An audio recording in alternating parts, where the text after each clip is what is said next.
भाषिक भक्त समाजास सहज समजावे म्हणून हिंदी भाषेतून मराठी भाषेत रूपांतरित करण्यात आलेला आहे.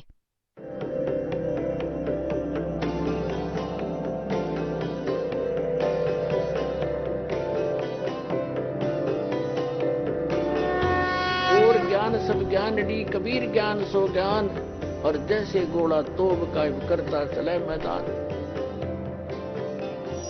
जगद्गुरु तत्वदर्शी संत रामपालजी महाराजांचे अमृत वचन सर्व पवित्र धर्मांच्या व पवित्र शास्त्रांच्या आधारावर. आता पुण्यात्म्यांनो, हे तर अध्यात्म ज्ञान झाले दुर्गाजींचे.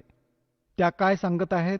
श्री देवीजी म्हणत आहेत हिमालय राजाला की बाकी सर्व पूजा त्यागून फक्त एकच ब्रह्मची पूजा करा. त्याचे ओम नाव आहे. त्या साधनेमुळे ब्रह्मलोक प्राप्त होईल. आता पुण्यात्म्यांनो, श्री मत भगवत गीताजींचं ज्ञान ब्रह्मनेच दिलं श्रीकृष्णामध्ये प्रवेश करून. आता हे ब्रह्म काय म्हणतात? श्रीमद भगवद्गीता अध्याय नंबर 8च्या श्लोक नंबर 13 मध्ये म्हणतात की ओम इति एकाक्षरम. हे पहा, तुमची या सद्ग्रंथांशी ओळख करून दिली जाईल तेव्हाच तुम्ही विश्वास ठेवाल या दासाच्या गोष्टींवर. ही आहे श्रीमद भगवद्गीता. जयदयाल गोयंदका याचे अनुवादक आहेत. गीता प्रेस गोरखपूर येथून प्रकाशित. अध्याय नंबर 8चा श्लोक नंबर 13 आपल्याला दाखवतो. अध्याय नंबर 8 श्रीमद भगवद्गीता आणि इथे पहा 13वा श्लोक. हा 13वा श्लोक आहे. ओम इति एकाक्षरम ब्रह्म व्याहरण माम अनुस्मरण यह प्रयाति त्यजम देहम स याति परमाम गतीम. आता गीता ज्ञानदाता ब्रह्म आहेत. हे म्हणतात की माम ब्रह्म, मज ब्रह्मचे ओम इति एकाक्षरम. ओम हे एक अक्षर आहे. व्याहरण माम अनुस्मरण, उच्चारण करून स्मरण करणारा. यह प्रयाति त्यजम देहम, जो शरीर सोडून जातो. स याति परमाम गतीम, तो परमगतीला प्राप्त होतो. ओम पासून मिळणारी परमगती ती काय आहे? ते श्रीदेवीजींनी स्पष्ट केलं की ब्रह्मलोक प्राप्ती होईल. गीतेच्या अध्याय नंबर 8च्या श्लोक नंबर 16 मध्ये स्पष्ट केलं आहे की ब्रह्मलोकपर्यंत हे सर्व लोक पुनरावर्तीमध्ये आहेत. म्हणजे तिथे गेलेला जीवही परत संसारात येतो. जन्म मृत्यू संपत नाही. हे पहा, अध्याय नंबर 8च वाचत आहोत आपण श्रीमद भगवद्गीतेचा आणि हा 16 नंबर आहे. हे अर्जुन, ब्रह्मलोकपर्यंत सर्व लोक पुनरावर्तीमध्ये आहेत. आता पुनरावर्तीचं इथे त्यांनी विश्लेषण दिलं आहे स्टारमध्ये. अर्थात ज्यांना प्राप्त होऊन परत संसारात यावे लागते असे पुनरावर्ती याला म्हणतात. आता पुण्यात्म्यांनो, आता हा ब्रह्म काय सांगत आहे? गीता अध्याय नंबर 4च्या श्लोक नंबर 5 पासून 9 पर्यंत हा काय म्हणतो की अर्जुना, तुझे आणि माझे खूप जन्म झाले आहेत. तुला माहित नाही, मला माहित आहे. श्रीमद भगवद्गीता अध्याय नंबर 2च्या श्लोक नंबर 12 मध्ये हेच स्पष्ट करतात की अर्जुना, तू आणि मी आणि हे राजे लोक आधीही जन्मले होते, पुढेही जन्म घेतील. हा विचार नको करूस की आपण वर्तमानातच आहोत. आणि गीतेच्या अध्याय नंबर 10च्या श्लोक नंबर 2 मध्ये हे स्वतः म्हणतात की माझ्या उत्पत्तीला हे देवता लोक, ऋषी लोक हे नाही जाणत, कारण हे माझ्यापासून उत्पन्न झाले आहेत. आता हा ब्रह्म जो आहे याला क्षरपुरुष देखील म्हणतात आणि भगवान कबीरांनी याला काल भगवान म्हटलं आहे. आणि याने स्वतः गीतेच्या अध्याय नंबर 11च्या श्लोक नंबर 32 मध्ये स्वीकारलं आहे की मी काल आहे अर्जुना आणि आता प्रकट झालो आहे. तर हा काल जो आहे हा गीताजीचं ज्ञान देतोय श्रीकृष्णामध्ये प्रवेश करून. श्रीकृष्णाला तर माहीतच नाहीये की मी गीतेमध्ये काय म्हणालो होतो. पुण्यात्म्यांनो, या दासाची वचनं तुम्हाला सगळी विचित्र वाटतील एकदा तरी, परंतु धीरानं सगळं ऐकत रहा. उदाहरणं पाहून थक्क व्हाल, तोंडात बोटं घालाल. ही पट्टी पडवली आहे या आचार्यांनी आणि शंकराचार्यांनी. सगळं अयोग्य ज्ञान ऐकवून काहीच माहिती नाही यांना. आचार्यांना, शंकराचार्यांना आणि आपल्या हिंदू धर्माच्या गुरूंना आजपर्यंत, ऋषी महर्षींना सतयुगापासून आजपर्यंत यांना काहीच माहिती नाही वेद आणि गीतेबद्दल. आता तुम्हाला दाखवतो श्रीमद भगवद्गीता याच्या अध्याय नंबर 2 मध्ये, अध्याय नंबर 2, श्रीमद भगवद्गीता श्लोक नंबर 12. असं नाहीये की मी कुठल्या काळामध्ये नव्हतो किंवा तू नव्हतास किंवा हे राजे लोक नव्हते, आणि असंही नाही की यापुढे आपण सर्व असणार नाही. पुढे पहा, हे पहा, हा आहे गीता अध्याय नंबर 4 आणि श्लोक नंबर हा 5 आहे इथून. त्याचा अनुवाद यांनी इथं केलाय. हे परंतप अर्जुन, माझे आणि तुझे खूप सारे जन्म झालेले आहेत. त्या सर्वांना तू जाणत नाहीस, मी जाणतो. मग इथे 9व्या मध्ये काय म्हणले आहे की, हा 9वा श्लोक आहे 4थ्या अध्यायातील. हे अर्जुन, माझे जन्म आणि कर्म दिव्य अर्थात अलौकिक आहे. आता इथे काय सांगितलंय? अध्याय नंबर 2 च्या श्लोक नंबर 17 मध्ये म्हणले आहे की अर्जुन, नाशरहित तर त्याला जाण ज्यामुळे संपूर्ण जग व्याप्त आहे. या अविनाशीचा विनाश करण्यास कोणीही समर्थ नाहीये. म्हणजे गीता ज्ञानदात्याहून इतर आहे कोणी जो वास्तवात अविनाशी आहे. गीतेच्या अध्याय नंबर 15 च्या श्लोक नंबर 1 ते 4 आणि 16-17 मध्ये या 3 प्रभूंची माहिती आहे, 3 पुरुषांची. आणि प्रथम तुम्हाला अध्याय नंबर 10 चा श्लोक नंबर 2 दाखवतो. हे पहा, अध्याय नंबर 10 श्रीमद भगवद्गीता अध्याय 10 आणि श्लोक 2 मध्ये, माझ्या उत्पत्तीला,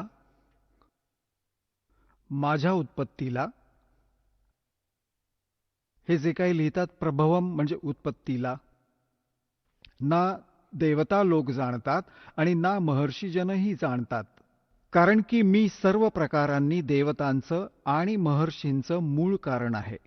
आता हे काय स्पष्ट झालं की गीता ज्ञानदाता हा ब्रह्म आहे, क्षरपुरुष आहे. श्रीकृष्णामध्ये प्रवेश करून हा बोलत आहे. हे म्हणतात, माझा जन्म तर झालाय, उत्पत्ती तर झाली आहे, पण ब्रह्मा विष्णू महेश व ऋषी हे नाही जाणत, कारण हे यापासूनच जन्मले आहेत. ही यांची मुले आहेत. ब्रह्मा विष्णू महेश हे ब्रह्मचे पुत्र आहेत आणि दुर्गा या ब्रह्मा विष्णू महेशजी यांच्या माता आहेत, श्री दुर्गाजी. आता गीता ज्ञानदात्याने ब्रह्मने स्पष्ट केले आहे की मी नाशवंत आहे. माझा तर जन्ममृत्यू होतो, तर याच्या साधकाचाही जन्ममृत्यू होणार, कारण ब्रह्मलोकात जाणार. आणि ब्रह्मलोकात गेलेला जीव परत जन्ममृत्यूमध्ये येतो. श्रीमद भगवद्गीता अध्याय नंबर 15 च्या श्लोक नंबर 1 ते 4 आणि 16-17 मध्ये 3 पुरुष सांगितले आहेत. उलटा लटकलेला संसार रूपी वृक्ष आहे. याच्या वरच्या बाजूला मुळे आहेत समजा, खाली 3 गुणरूपी शाखा. आता गीता ज्ञानदात्याने केवळ एवढेच संकेत केले आहेत. वर मूळ आहे संसार रूपी वृक्षाचे आणि खाली 3 गुणरूपी शाखा आहेत, बस. शेषसाठी सांगितलं आहे की तो तत्वदर्शी संत सांगेल. गीताजी अध्याय नंबर 4 च्या श्लोक नंबर 34 मध्ये ज्याविषयी बोलले आहेत. आणि मग त्याची ओळख सांगितली आहे गीतेच्या अध्याय नंबर 15 च्या श्लोक नंबर 1 मध्ये, की या उलट्या लटकलेल्या संसार रूपी वृक्षाच्या सर्व विभागांना जो जाणतो, सवेदवित, तो तत्वदर्शी संत आहे. हे पहा, 15वा अध्याय आहे श्रीमद भगवद्गीतेचा आणि प्रथम श्लोक आहे. यामध्ये लिहिलं आहे की ऊर्ध्वमूलम, वर मूळ, अधशाखम, खाली शाखा, अश्वत्थम प्राहु अव्ययम. हा पिंपळाचा, संसाररूपी पिंपळाचा वृक्ष अविनाशी म्हटला आहे. छंदांसी यस्य पर्णानी, ह्याची पाने इत्यादी, शाखा इत्यादी इत्यादी सर्व छंद आहेत, विभाग आहेत. यह तमवेद, जो सर्व विभाग जाणतो, स वेदवित, तो वेदाचे तात्पर्य जो जाणतो, तो तत्वदर्शी संत आहे. हे बघा, हे वाचा. आदिपुरुष परमेश्वर रूप मूळवाले म्हणजे संसार रूपी वृक्ष. प्रथम तुम्ही हे पाहाल, हा संसार रूपी वृक्ष आहे. ऊर्ध्व मूलम, वर तर मुळे आहेत. ऊर्ध्व मूलम, वर तर मुळे आहेत आणि खाली या शाखा आहेत. हा एक संसार रूपी वृक्ष आहे. हा एक संसार रूपी वृक्ष जाणा. आता ऊर्ध्व मूलम अधशाखम, आणि जो संत याच्या सर्व विभागांना समजावून सांगेल तो तत्वदर्शी संत आहे. परमेश्वराने 600 वर्षांपूर्वी सांगितले होते. आता समजा हे झाड आहे जे पृथ्वीच्या बाहेर दिसते, याला झाड म्हणतात. तर परमात्मा कबीरजी स्वतः जेव्हा तत्वदर्शी संताची भूमिका निभावण्यास येतात, सहशरीर येतात, जसं की वेदांमध्ये प्रमाण आहे, ते आपला ज्ञानोपदेश देतात. कबीर अक्षर पुरुष एक पेड़ है, निरंजन यानी सरपुरुष वा की डार, और तीनों देवा शाखा हैं ये पात रूप संसार. आणि मुळे गुप्त आहेत, उपरोक्ष आहेत. हे पहा, आता इथे काय सांगितलंय? अक्षर पुरुष एक वृक्ष आहे. आता समजा अक्षर पुरुष तना आहे या संसार रूपी वृक्षाचा. इथून मोठी फांदी फुटते, यापैकी एक मोठी फांदी ही क्षरपुरुष आहे. हा अक्षर पुरुष आहे,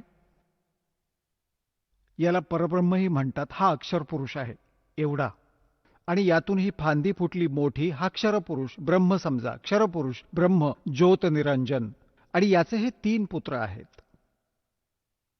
रजगुण ब्रह्माजी, सतगुण विष्णूजी, तमगुण शिवजी आणि पातरूप संसार.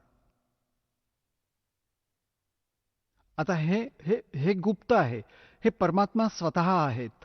आता आपण वाचूया श्रीमद भगवत गीता अध्याय नंबर 15 श्लोक नंबर 1 ते 4 आणि 16, 17. यामध्ये कॉन्सेप्ट क्लिअर होईल. बघा, हा 15वा अध्याय आहे. हा आपण वाचला.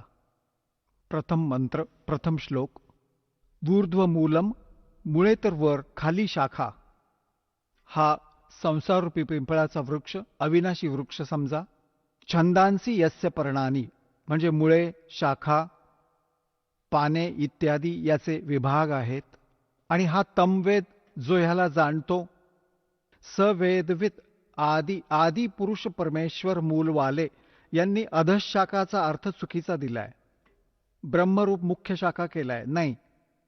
हे पहा, दुसऱ्या श्लोकात 2 वेळा अध शब्द आहे. याचा अर्थ इथे दिला आहे यांनी. अध म्हणजे खाली. अध म्हणजे खाली, स्पष्ट आहे. अध म्हणजे खाली. तर इथेही अधच लिहायचं होतं. त्यांना ज्ञान नव्हतं, त्यामुळे ते विचलित होत होते. ऊर्ध्व मूलम अधशाखम, वर मुळे आणि खाली शाखा असणारा या संसार रूपी पिंपळाच्या वृक्षाला अविनाशी म्हणतात. वेद ज्याची पानं सांगितली आहेत, अशा संसार वृक्षाला जो पुरुष, जी व्यक्ती मुळासहित तत्वाने जाणतो, मुळापासून सर्व भागांना तत्वाने जाणतो, योग्य जाणतो, सवेदवित, तो आहे वेदांच्या तात्पर्याला जाणणारा, अर्थात तो तत्वदर्शी संत आहे. ज्या विषयाबाबत 4थ्या अध्यायाच्या 34व्या श्लोकात म्हटले आहे की तत्वदर्शी संताकडे जाऊन परमात्म तत्वाच्या ज्ञानाला जाण. त्यानंतर ते जे म्हणतात तसे केल्याने मग तो जीव कधीही परत संसारात जन्म घेत नाही. त्याचा जन्म मृत्यू कायमसाठी संपुष्टात येतो. 15व्या अध्यायात 1 पासून 4 पर्यंतचा हा सारांश आहे. पुढे काय सांगितलं आहे की या शाखा कोण आहेत? रजगुण ब्रह्मा, सतगुण विष्णू, तमगुण शिवजी. बघा, हा 15वा अध्याय आपण वाचतोय. आपण 1 श्लोक क्लिअर केला. आता दुसरा. यात लिहिलंय की त्या संसार रूपी वृक्षाचे 3ही गुणरूप, 3ही गुण रूप या शाखा. हा विषय भोगरूप, विषय प्रवाला, विषय विकारोवाली, हे देव, मनुष्य, तिर्यक 3ही नावं लिहिली आहेत. या शाखा आहेत. अध म्हणजे खाली, ऊर्ध्व म्हणजे वर पसरल्या आहेत. मनुष्य लोकात कर्मानुसार बांधली जाणारी ही मुलानी म्हणजे मुख्य कारणे आहेत. खाली आणि वर पसरल्या आहेत. सगळीकडे नाही, फक्त खाली आणि वर. आता इथे ही कॉन्सेप्ट क्लिअर करावी लागेल. आता हे स्पष्ट करावे लागेल की हे रजगुण ब्रह्माजी, सतगुण विष्णूजी, तमगुण शिवजी आहेत. यासाठी पहा मार्कंडेय पुराण. हे मार्कंडेय पुराण आणि हे कुठून प्रकाशित आहे? गीता प्रेस गोरखपूरहून. प्रकाशक आणि मुद्रक आहेत गीता प्रेस गोरखपूर, गोविंद भवन कार्यालय, कोलकाताचे संस्थान. याच्या 122-23 पानावर दाखवतो तुम्हाला. हे पहा, हे संक्षिप्त मार्कंडेय पुराण. पान 122 पासून आपण प्रारंभ करूया. इथं लिहिलं आहे की मार्कंडेयजी म्हणाले, मार्कंडेयजी ज्ञान देत आहेत. आता आपण 123 वर येऊया. 123 वर इथे आलो. रजोगुण प्रधान ब्रह्मा, तमोगुण प्रधान रुद्र आणि सत्वप्रधान विश्वपालक विष्णू आहे. याच 3 देवता आहेत आणि हेच 3 गुण आहेत. आता पुण्यात्म्यांनो, हे आपले धर्मगुरू आचार्य शंकराचार्य मंडलेश्वर यांच्यापैकी कोणीतरी योग्य सांगतात जेव्हा त्यांना कोणी प्रश्न विचारतं की काय रजगुण ब्रह्मा, सद्गुण विष्णू, तमगुण शिवजी आहेत जे अगदी निष्पक्ष आहेत. ते तर योग्य सांगतात की हो नक्कीच शास्त्रात असंच लिहिलं आहे. आणि जे हुशारी दाखवतात, आपल्या अज्ञानाची साक्ष देतात, ते म्हणतात नाही, ब्रह्मा विष्णू महेश काय मूळ थोडेच आहेत. गुण तर मूळ आहेत, परंतु हे गुणी आहेत, गुण नाहीये, गुणातीत आहेत. सांगा काय अक्कल आहे यांना? जशी मिरची आहे आणि मिरचीचा गुण आहे तोंड जाळणं. आता कोणी म्हणेल की काय मिरचीमुळे तोंड जळतं? ते म्हणतात नाही नाही, मिरचीमुळे थोडंच तोंड जळतं. गुणी आहे, ती गुणांनी रहित आहे.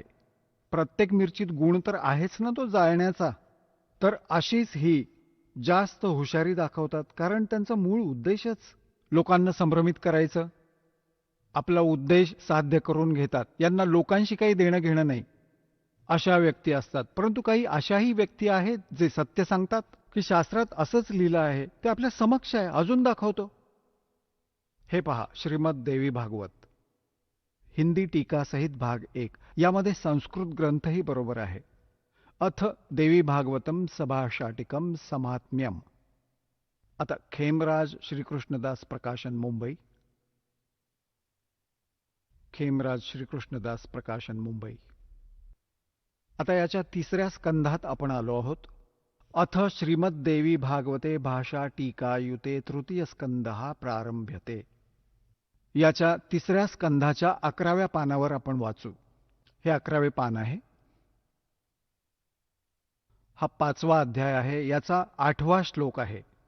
भगवान शंकर त्यांच्या माता दुर्गेला म्हणत आहेत, हे माता, हे माता, जर आपल्यावर नेहमी आपण दयायुक्त असाल तर आम्हाला तमोगुण कशा प्रकारे प्रदान केले आहेत?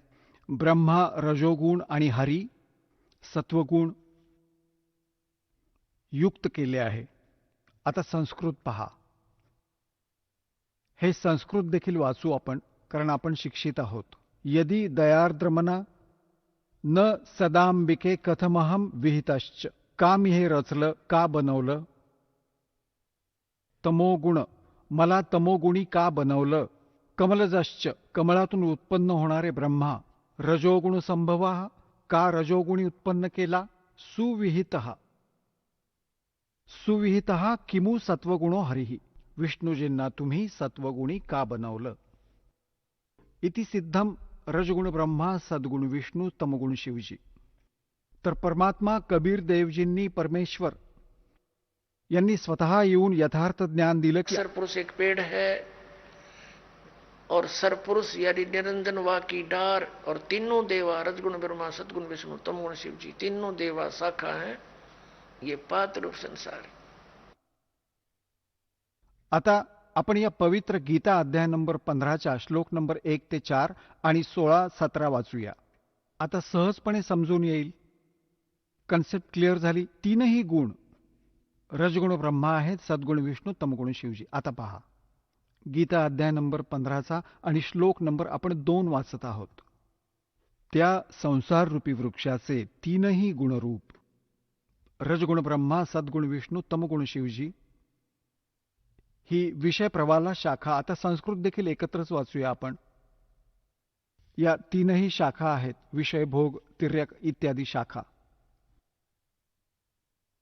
आता खाली आणि वर कसं? जसं हे श्रीमद भगवद्गीताचं ज्ञान या पृथ्वी लोकावर बोललं जात होतं.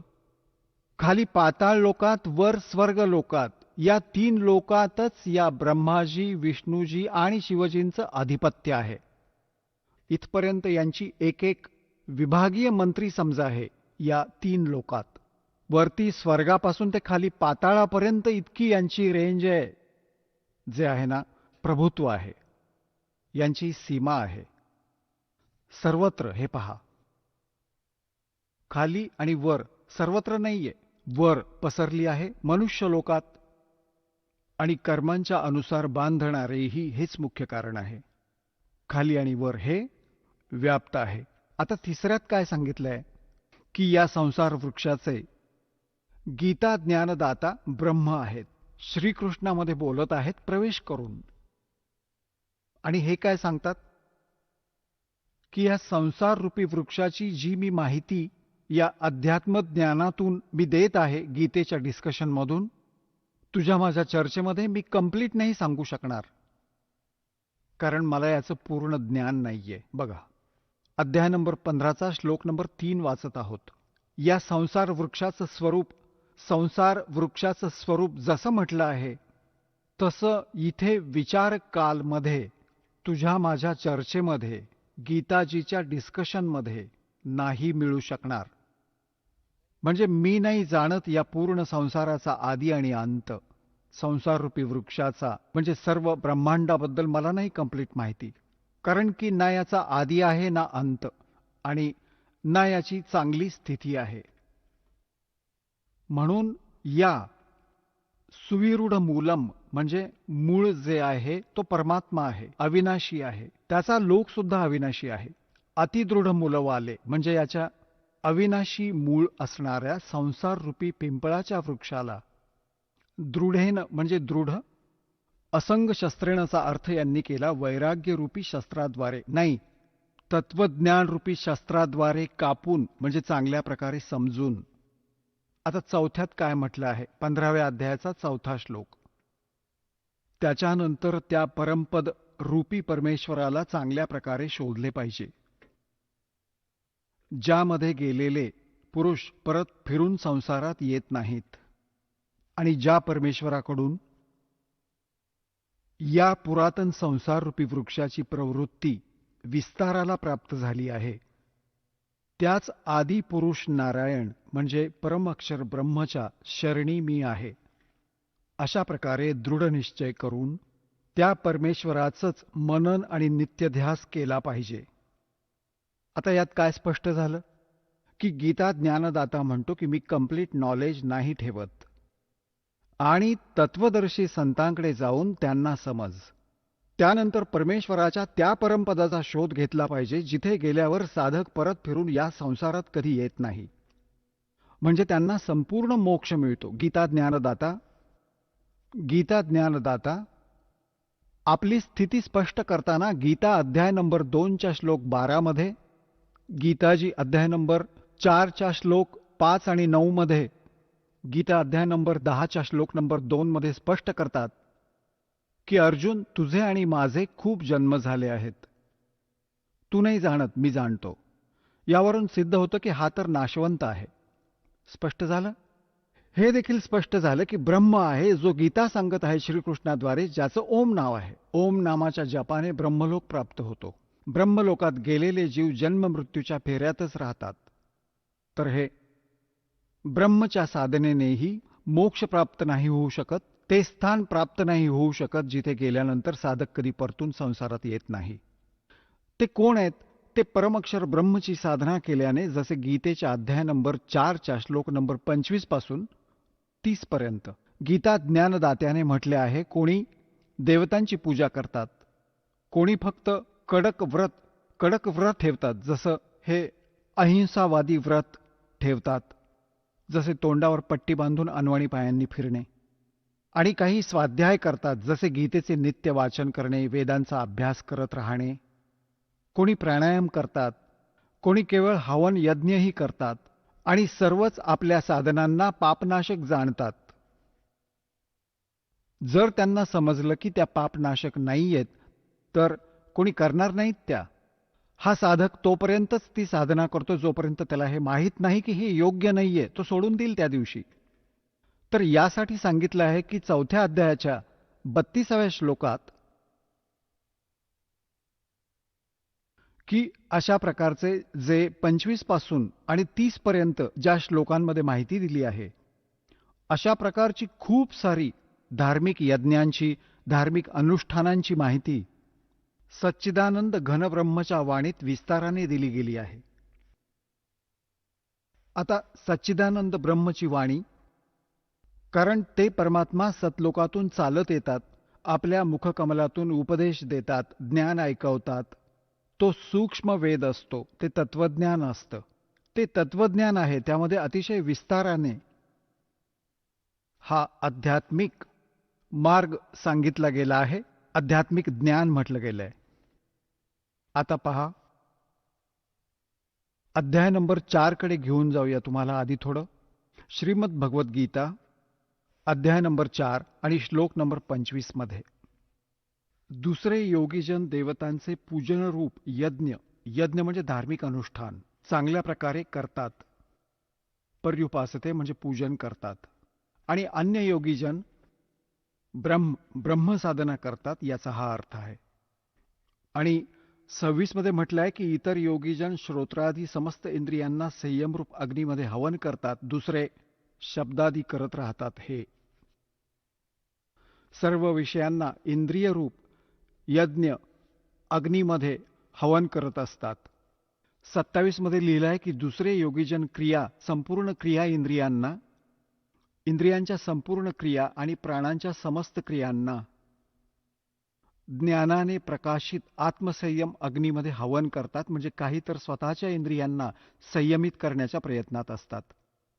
28 मध्ये म्हटलंय की अनेक पुरुष द्रव्यासंबंधी यज्ञ करणारे आहेत, म्हणजे भंडारे करतात, रजया वाटतात, कुठे मंदिरं बनवतात, अशा प्रकारे करत राहतात. आणि काही तपश्चर्या करत राहतात. म्हणण्याचं तात्पर्य हे आहे की आता आपण 32 वर येऊया, आपल्या फायद्याची गोष्ट पाहूया. हे गीता अध्याय नंबर 4च्या श्लोक नंबर 32 मध्ये काय म्हटलं आहे, यात काय आहे की एवं बहुविधः यज्ञाः विततः ब्रह्मणः मुखे. हा ब्रह्मण शब्द लिहिलाय, यांनी अनुवाद चुकीचा केलाय.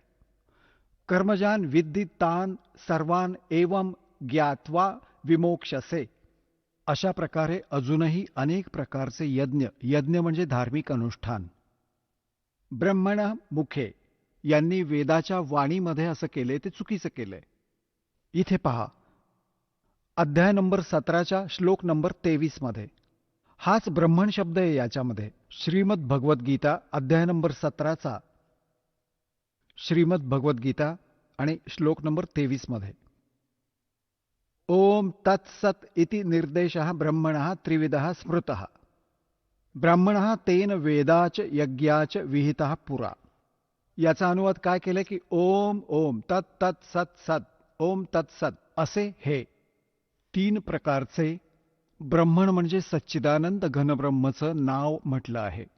ब्रह्मणचा अर्थ सच्चिदानंद घनब्रह्म समजा. आता इथे जाऊया परत, गीतेच्या 4थ्या अध्यायाच्या 32व्या श्लोकात पाहू. 32व्या श्लोकात आता हे ब्रह्मणामुखे इथे लिहिले, याचा चुकीचा अनुवाद केला यांनी. अशा प्रकारे अनेक प्रकारचे यज्ञ सच्चिदानंद घनब्रह्मच्या वाणीत विस्ताराने सांगितले गेले आहेत. हे तत्वज्ञान आहे. सच्चिदानंद घनब्रह्म म्हणजे परमक्षर ब्रह्म सत्पुरुष कबीर साहेब सतलोकातून चालून येतात आणि चांगल्या आत्म्यांना भेटतात, तत्वज्ञान सांगतात. मग त्यांच्याकडून बोलली गेलेली कबीर वाणी लिपिबद्ध केली जाते. तर त्या कबीर वाणीमध्ये आणि सच्चिदानंद घनब्रह्म यांच्या वाणीत जी त्यांच्या मुखकमलातून बोलली गेली आहे, त्यामध्ये ते ज्ञान, तत् सर्व धार्मिक अनुष्ठानांची माहिती पूर्ण रूपाने विस्ताराने दिली गेली आहे. ते तत्वज्ञान आहे. ते जाणून घेतल्यानंतर मग सर्व कर्मांमधून मोक्ष प्राप्त होतो. त्या 4थ्या अध्यायाच्या 34व्या श्लोकात म्हटलं आहे, पहा. हे पहा, 4थ्या अध्यायाचा 32वा श्लोक कंप्लीट वाचूया, आता लक्षात येईल. अशा प्रकारे अजूनही अनेक प्रकारचे यज्ञ म्हणजे धार्मिक अनुष्ठानाची माहिती हे सच्चिदानंद घन ब्रह्मची वाणी वाचा, हे चुकीचं लिहिलं आहे. ब्रह्मण ब्रह्मण म्हणजे वेद नाही होऊ शकत. सच्चिदानंद घन ब्रह्मची वाणी म्हणजे परम अक्षर ब्रह्मची वाणी. याला तत्वज्ञान सुद्धा म्हणतात, विस्ताराने म्हणतात. त्या सर्वांना तू कर्मजान म्हणजे नाम, उठता नाम, बसता नाम, झोपताना जागताना नाम, काम करता करता, दैनंदिन कार्य करता करता त्यांची ती साधना होत असते. कर्मजान शारीरिक, मन, इंद्रिय आणि सर्व क्रियांमधून संपन्न होणाऱ्या त्यात लिहिलं आहे की काम करता करता क्रिया करतात. कर्मयोगाने संपन्न होतात त्या सर्व क्रिया. अशा प्रकारे तत्वाने जाणून त्यांच्या अनुष्ठानाद्वारे तू कर्मबंधनातून सर्वथा मुक्त होशील. आता पुण्यात्म्यांनो, 4थ्या अध्यायाच्या 34व्या श्लोकात सांगितलेलं ते तत्वज्ञान, हा 4थ्या अध्यायाचा श्रीमद भगवत गीता हा 34वा श्लोक आहे. त्या ज्ञानाला जे सच्चिदानंद घनब्रह्मने म्हणजे परमेश्वराने स्वतः येऊन जे ज्ञान दिले, सूक्ष्म वेद, ते तत्वज्ञान, ते त्यांच्या वाणीत लिहिलेलं असतं. आणि ते तत्वज्ञान ते संतच जाणतात जे त्याच्याशी परिचित आहेत. तत्वज्ञान आणि तत्वदर्शी संतांना गीता ज्ञानापेक्षा इतर ज्ञान असते. जर तत्वज्ञानाची माहिती ब्रह्मला असती तर एक अध्याय अजून लिहिला असता. त्यांना हे ज्ञान नव्हते. आता इथे पहा, आता 34 मध्ये म्हटलं आहे, गीता अध्याय नंबर 4च्या श्लोक नंबर 34 मध्ये म्हटले आहे की त्या ज्ञानाला जे सच्चिदानंद घनब्रह्मच्या वाणीत विस्ताराने सांगितले गेले आहे. तू तत्वदर्शी संतांकडे जाऊन, ज्ञानींकडे जाऊन समजून घे. त्यांना चांगल्या प्रकारे दंडवत केल्याने आणि त्यांची सेवा केल्याने, कपट सोडून सरळपणे प्रश्न केल्याने ते परमात्म तत्व चांगल्या प्रकारे जाणणारे ज्ञानी महात्मा तुला तत्वज्ञानाचा उपदेश करतील. आता पुण्यात्म्यांनो, हा दास आता कुठे आणू इच्छितो आपल्याला? गीताजी अध्याय नंबर 8च्या श्लोक नंबर 1 मध्ये. अर्जुनाने विचारलं की आपण तर 7व्या अध्यायातील 29व्या श्लोकात सांगितले आहे की तद्ब्रह्मला जाणून आणि साऱ्या अध्यात्माशी परिचित, सर्व कर्मांशी परिचित व्यक्ती केवळ जरा आणि मरणातून सुटण्याचा प्रयत्न करते. जरा म्हणजे वार्धक्यावस्था आणि मरण म्हणजे मृत्यू. तर 8व्या अध्यायाच्या प्रथम मंत्रात विचारले आहे की किम तद्ब्रह्म. हे पहा, ही आहे श्रीमद भगवत गीता अध्याय नंबर 7 आणि श्लोक नंबर 29 हा 29. इथे याचं फक्त संस्कृत आहे, पुढे याचा अनुवाद आहे. जरा मरण मोक्षाय.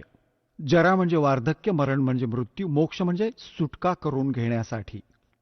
माम आश्रित्य यतंती ये ते ब्रह्म तत् विदुः कृत्स्नम अध्यात्मम कर्म च अखिलम. याचा अर्थ असा आहे की माम आश्रित्य, मी तुला सांगितले आहे हे ज्ञान जो आश्रित करून घेईल, तत्वदर्शी संतांना जो शोधतो, तो आहे जरामरण मोक्षातून सुटण्यासाठी यतंती प्रयत्न करतो आहे. वे ते तत्ब्रह्माला आणि संपूर्ण ते तत्ब्रह्मला जाणतात आणि सर्व अध्यात्मज्ञान आणि सत्कर्मांशी परिचित आहेत. हे पहा, हा अनुवाद आहे 7व्या अध्यायाच्या 29व्या श्लोकाचा. जो माझ्या शरणी येऊन आश्रित, याचा अर्थ तर या दासाने सांगितला तोच योग्य आहे. माझ्या या ज्ञानाचा आश्रित झालास की तू तत्वदर्शी संतांना शोधू शकशील. त्यानंतर त्या प्राप्त ज्ञानाच्या आधाराने जे केवळ जरा आणि मरणातून सुटण्याचा प्रयत्न करतात ते त्या तद्ब्रह्मशी आणि सर्व आध्यात्मिक ज्ञानाशी आणि सर्व कर्मांशी परिचित आहेत. हे पहा, आता 7व्या अध्यायाचा 29वा श्लोक गीताजीतील आपण वाचत आहोत. जो मला आश्रित्य म्हणजे शरण येऊन जरा आणि मरण, जरा म्हणजे वार्धक्य, मरण म्हणजे मृत्यू, पासून सुटण्यासाठी प्रयत्न करतात ते त्या ब्रह्मला आणि संपूर्ण अध्यात्माला. हे पहा, तो तत् ब्रह्म त्या ब्रह्मला, संपूर्ण अध्यात्माला आणि संपूर्ण कर्मांना जाणतात. इथे 8वा अध्याय प्रारंभ होतो. याचा पहिला श्लोक आहे 8व्या अध्यायाचा. यात विचारलं आहे किम तद्ब्रह्म. तुम्ही ज्या ह्या तत्ब्रह्माबद्दल सांगितलं आहे की तत् ब्रह्मला, त्या ब्रह्मला आणि संपूर्ण अध्यात्माला, सर्व कर्मांना जाणतात, इथे विचारलं आहे 8व्या अध्यायाच्या प्रथम श्लोकात. किम तद्ब्रह्म आणि किम अध्यात्मम, किम कर्म पुरुषोत्तम, किम अधिभूतच, किम प्रोक्तम, अधिदेवम, किम उच्यते, याचं उत्तर दिलं आहे 8व्या अध्यायाच्या 3ऱ्या श्लोकामध्ये. हा 8व्या अध्यायाचा हा 3रा श्लोक आहे. तो परमक्षर ब्रह्म आहे. परम अक्षर ब्रह्म आहे 3ऱ्या श्लोकात. आता पुण्यात्म्यांनो, आता आपण येऊया गीतेच्या अध्याय नंबर 15च्या श्लोक नंबर 16 आणि 17 मध्ये. यामुळे सगळी कॉन्सेप्ट जी दास करू इच्छितो ती क्लिअर होऊन जाईल. हा पहा, हा गीता अध्याय नंबर 15 आणि इथे हा 16वा श्लोक आहे. इथे 2 पुरुष सांगितले आहेत. दिव्यम द्वौ इमौ पुरुषौ, 2 पुरुष, 2 प्रभू, 2 स्वामी, एक क्षर आणि एक अक्षर. याला क्षरपुरुष म्हणा. हे दोन्ही पुरुष इथे बघू शकता, क्षरपुरुष आणि अक्षरपुरुष. आणि इथे या अनुवादाचा एक अनुवाद बघूया. ह्या संसारात नाशवंत आणि अविनाशी असे 2 प्रकारचे पुरुष म्हणजे प्रभू, पुरुष म्हणजे स्वामी, भगवान म्हटले आहेत. आणि सर्व जीवांचे शरीर नाशवंत आहे आणि आत्म्याला अविनाशी म्हटले आहे.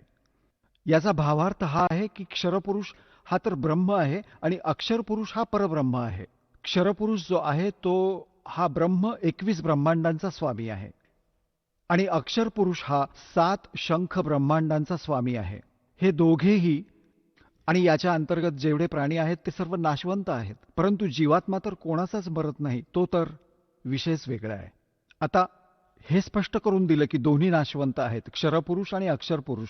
भले अक्षर म्हणजे अविनाशी असतो, परंतु याचे खूप दीर्घायुष्य आहे, ज्या कारणाने त्यांना अक्षर म्हटलं आहे, म्हटलं जातं, परंतु ते वास्तविक अविनाशी नाहीयेत.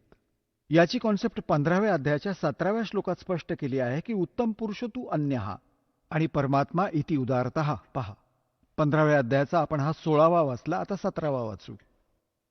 उत्तम पुरुष तू अन्य परमात्मा इति उदारतः य लोकत्रयम आविश्य विभर्ति अव्यय ईश्वरः. उत्तम पुरुष म्हणजे श्रेष्ठ परमात्मा, तर या दोन्हींपेक्षा कुणी वेगळा आहे. 2 पुरुष 16व्यामध्ये म्हटलंय कुणी इतर आहे आणि जो 3ही लोकात प्रवेश करून सर्वांचं पालन पोषण करतो. अविनाशी परमेश्वर परमात्मा अशा प्रकारे म्हटलं गेलं आहे. आता पुण्यात्म्यांनो, आता तुम्ही हा उलटा लटकलेला संसाररूपी वृक्ष पाहिला. हा पहा, हा उलटा लटकलेला संसाररूपी वृक्ष आहे आणि याची वर मुळे आणि खाली 3ही गुणरूपी शाखा आहेत. तर मुळापासूनच पूर्ण वृक्षाला आधार मिळतो 3ही लोकात प्रवेश करून. सर्वांचे पालन पोषण हा मूळ रूपी परमात्मा परम अक्षर ब्रह्मच सर्व विश्वाचे पालन पोषण करतात. हा संसार रूपी वृक्ष आहे. संसार रूपी वृक्षाचे जे मूळ आहे परम अक्षर ब्रह्म, हे पहा, श्रीमद भगवत गीता अध्याय नंबर 15चा आणि श्लोक नंबर आपण हा 17वा वाचत आहोत. उत्तम पुरुष तू अन्य परमात्मा इति उदारतः. उत्तम पुरुष म्हणजे श्रेष्ठ परमात्मा, तो तर वर कुणी वेगळाच आहे. हे वरच्यापेक्षा 16 नंबरपेक्षा वेगळं आहे आणि त्यालाच परमात्मा म्हटलं जातं. यह लोकत्रयम आविश्य विभर्ती, जो 3ही लोकात प्रवेश करून सर्वांचं पालन पोषण करतो, तो तिथे वास्तविक अविनाशी भगवान आहे. तो अविनाशी परमात्मा आहे. हे पहा, उत्तम पुरुष हा तू अन्य परमात्मा. उत्तम पुरुष तो पुरुषोत्तम उत्तम पुरुष आहे. पुरुषोत्तम भगवान तर कुणी निराळाच आहे, जो 3ही लोकात प्रवेश करतो आणि सर्वांचं पालन पोषण करतो, तो आहे अविनाशी परमात्मा वास्तविक. आता पुण्यात्म्यांनो, दास जो निष्कर्ष काढू इच्छितो तो आता निघतोय. आता जो प्रसंग चालू होता की विष्णूजी तर म्हणत होते की मी दुर्गेपेक्षा श्रेष्ठ कुणालाच मानत नाही. हे आध्यात्मिक ज्ञानाच्या जेवढे मला आहे, माझ्या ज्ञानानुसार दुर्गापेक्षा श्रेष्ठ भगवान नाही. विष्णूजी म्हणतात की मी दुर्गाची भक्ती करत असतो आणि आपले आचार्य शंकराचार्य म्हणतात की ते आपल्या स्वरूपाची भक्ती करतात, हे कुणाचीच भक्ती नाही करत.